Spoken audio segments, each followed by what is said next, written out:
ನಮಸ್ಕಾರ ವೀಕ್ಷಕರೇ, ನಾನು ನಿಮ್ಮ ವೈದ್ಯೆ ಪವಿತ್ರ KS ಅದ್ವೈತ ಆಯುರ್ವೇದ ಚಿಕಿತ್ಸಾಲಯ ಶಿವಮೊಗ್ಗದಿಂದ ಮಾತಾಡ್ತಿದ್ದೀನಿ. ಅರೆ ಇವ್ರು ಯಾರಪ್ಪ, ಇವರು ಪವಿತ್ರ ಅಂತ ಹೇಳ್ತಿದ್ದಾರೆ, ನೆನೆ ತನಕ ವಿಡಿಯೋದಲ್ಲಿ ಪಲ್ಲವಿ ಅಂತ ಹೇಳ್ತಿದ್ರಲ್ಲ.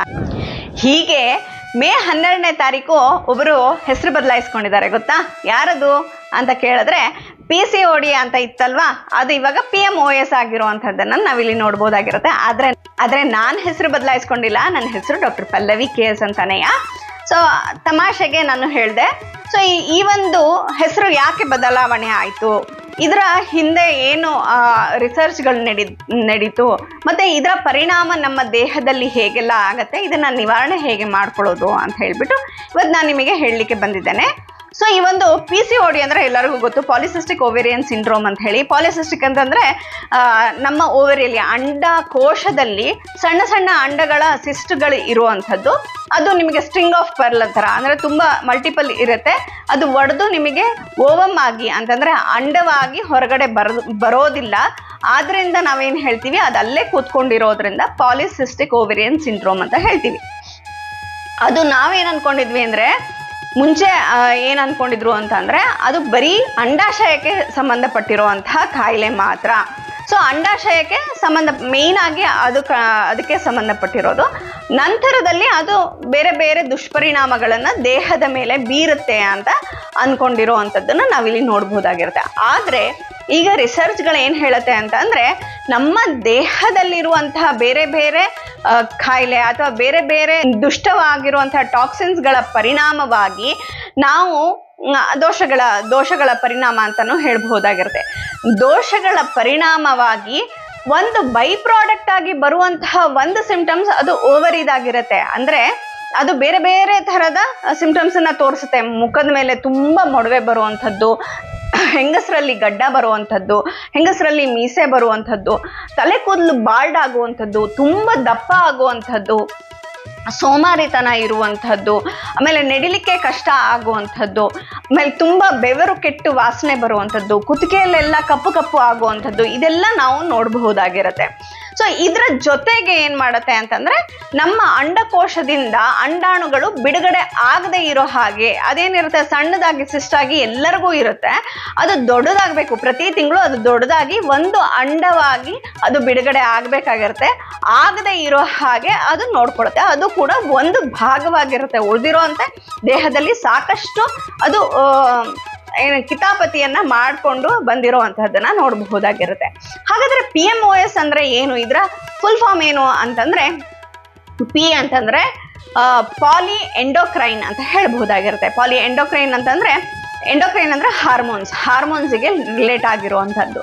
ಮಲ್ಟಿಪಲ್ ಹಾರ್ಮೋನ್ಸ್ ಇದರೊಳಗೆ ಇನ್ವಾಲ್ವ್ ಆಗಿರುವಂಥದ್ದನ್ನು ನಾವು ನೋಡ್ಬೋದಾಗಿರುತ್ತೆ.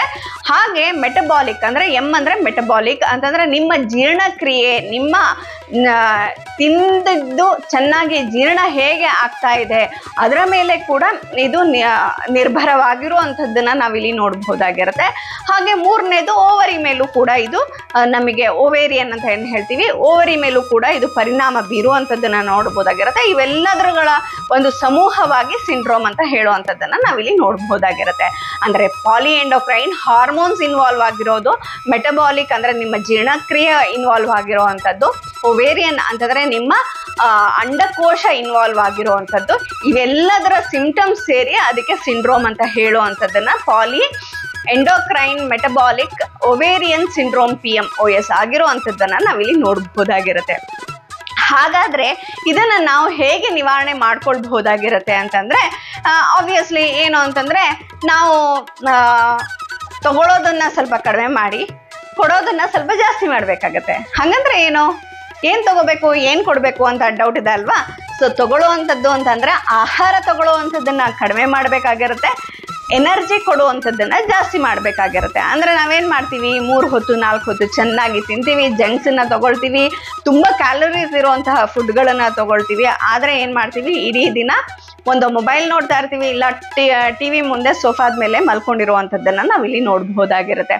ತುಂಬ ಸೆಡೆಂಟ್ರಿ ಲೈಫ್ ಅಂತಲೂ ಹೇಳ್ಬೋದಾಗಿರುತ್ತೆ. ಸ್ಟೂಡೆಂಟ್ಸ್ ಇಲ್ಲ ಅಂದರೆ ಕೂತ್ಕೊಂಡು ಓದುವಂಥದ್ದು, ಇಲ್ಲ ಕಂಪ್ಯೂಟ್ರಲ್ಲಿ ಕೆಲಸ ಮಾಡುವಂಥದ್ದನ್ನು ನಾವಿಲ್ಲಿ ನೋಡಬಹುದಾಗಿರುತ್ತೆ.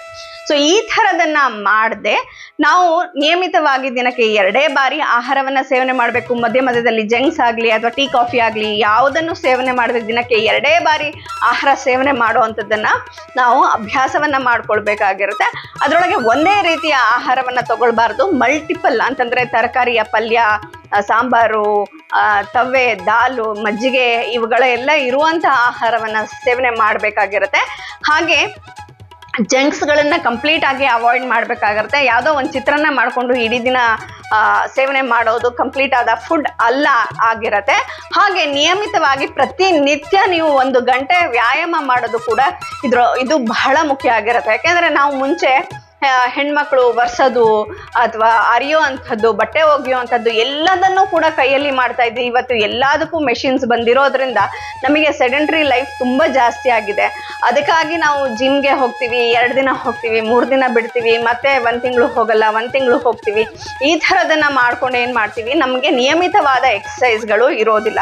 ಅದರಿಂದ ಪ್ರತಿನಿತ್ಯ ನಿಯಮಿತವಾಗಿ ವಾಕಿಂಗ್ ಇಲ್ಲ, ಜಾಗಿಂಗ್ ಇಲ್ಲ, ಯೋಗ ಇಲ್ಲ, ಜಿಮ್ ಇಲ್ಲ, ಸ್ವಿಮ್ಮಿಂಗ್ ಯಾವ್ದಾದ್ರು 1 ಗಂಟೆ ನೀವು ಮಾಡ್ಕೊಳ್ಳೋದ್ರಿಂದ ಏನಾಗುತ್ತೆ, ನಮ್ಮ ದೇಹದ ತೂಕ ಕೂಡ ಸಂತುಲನದಲ್ಲಿ ಇರುವಂತಹದ್ದನ್ನ ನಾವು ನೋಡ್ಬೋದಾ. ಆಹಾರದಲ್ಲಿ ಬಾಯಿ ಮೇಲೆ ಹಿಡ್ತಾ ಇದ್ದಾಗಲೂ ಕೂಡ ನಾವು ಆಹಾರದಲ್ಲಿ ಸಂತುಲನವನ್ನ ಕಂಡುಕೊಂಡು ಈ ಒಂದು PMOS ಅನ್ನ ಹೊಡೆದು ಓಡಿಸಬಹುದಾಗಿರುತ್ತೆ. ಸೊ ಈ ಒಂದು PMOS ಅನ್ನ ನಾವು ಹಾಗೆ ಇಟ್ಕೊಂತು ಅಂತಂದ್ರೆ ನಮ್ಮ ನೆಕ್ಸ್ಟ್ ಜನರೇಷನ್ಗೆ ಬಹಳ ಒಂದು ದೊಡ್ಡ ಕುತ್ತು ಬರುವಂಥದ್ದನ್ನ ನಾವಿಲ್ಲಿ ನೋಡ್ಬೋದಾಗಿದೆ. ಆಗ್ಲೇ ನೀವು ನೋಡ್ಬೋದು ಬೀದಿಯಲ್ಲಿ ಎಲ್ಲಿ ಇನ್ಫರ್ಟಿಲಿಟಿ ಸೆಂಟರ್ಸ್ಗಳನ್ನ ನೋಡಬಹುದಾಗಿರುತ್ತೆ. ಸೊ ಈ ಒಂದು ಇನ್ಫರ್ಟಿಲಿಟಿ ಸೆಂಟರ್ಸ್ಗಳನ್ನ ಕಡಿಮೆ ಮಾಡ್ಕೊಳ್ಬೇಕು ಅಂತ ಅಂದ್ರೆ ನಾವು ಈ ಒಂದು ಎಕ್ಸಸೈಸ್ಗಳನ್ನ ಮಾಡೋದು, ನಮ್ಮ ಜೀರ್ಣಕ್ರಿಯೆಯನ್ನ ಸರಿಯಾಗಿ ಇಟ್ಕೊಳ್ಳೋದು ಮಾಡಲೇಬೇಕಾಗಿರುತ್ತೆ. ಆದರೆ ಅದಕ್ಕಾಗಿ ಹೇಳ್ತಾ ಇದ್ದೀನಿ, PMOS ಏನೋ ದೊಡ್ಡ ತಲೆ ಮೇಲೆ ಹೊತ್ಕೊಂಡಿರೋ ಅಂಥದ್ದು ಏನೂ ಇಲ್ಲ, ದೊಡ್ಡ ಕಾಯಿಲೆ ಏನೂ ಇಲ್ಲ. PMOS ನಮಗೆ ಬರಬಾರ್ದು ಅಂತ ತಡೆಗಟ್ಟಕ್ಕೂ ಕೂಡ, ಅಥವಾ PMOS ನನಗಿದೆ ಅಂತ ಅಂದ್ರೆ ನಾವು ಅದನ್ನ ನಿವಾರಣೆ ಮಾಡ್ಕೊಳ್ಳೋದು ಕೂಡ ನಮ್ಮ ಕೈಯಲ್ಲೇ ಇರುವಂತಹದ್ದು ಒಂದು ಮ್ಯಾಜಿಕ್ ಆಗಿರುತ್ತೆ. ನಾವು ಅದನ್ನ ಸರಿಯಾಗಿ ಉಪಯೋಗಿಸ್ಕೊಂಡ್ವಿ ಅಂತಂದ್ರೆ ನಾವು ಹೆಲ್ದಿ ಆಗಿರ್ಲಿಕ್ಕೆ ಸಾಧ್ಯ ಆಗಿರುತ್ತೆ. ನಿಮಗೆ ಈ ತರದ ಯಾವುದೇ ಒಂದು ತೊಂದರೆ ಇತ್ತು ಅಂತಂದ್ರೆ ಖಂಡಿತವಾಗಿ ಸಂಪರ್ಕಿಸಿ ಅದ್ವೈತ ಆಯುರ್ವೇದ ಚಿಕಿತ್ಸಾಲಯ ಶಿವಮೊಗ್ಗ. ನೀವು ಕರೆ ಕೂಡ ಮಾಡಬಹುದಾಗಿರುತ್ತೆ. 9187484210 ಕರೆ ಮಾಡಿ ಅಂತ ಹೇಳ್ತಾ ನಾನು ನನ್ನ ಮಾತುಗಳನ್ನ ಮುಗಿಸ್ತೀನಿ. ನಮಸ್ಕಾರಗಳು.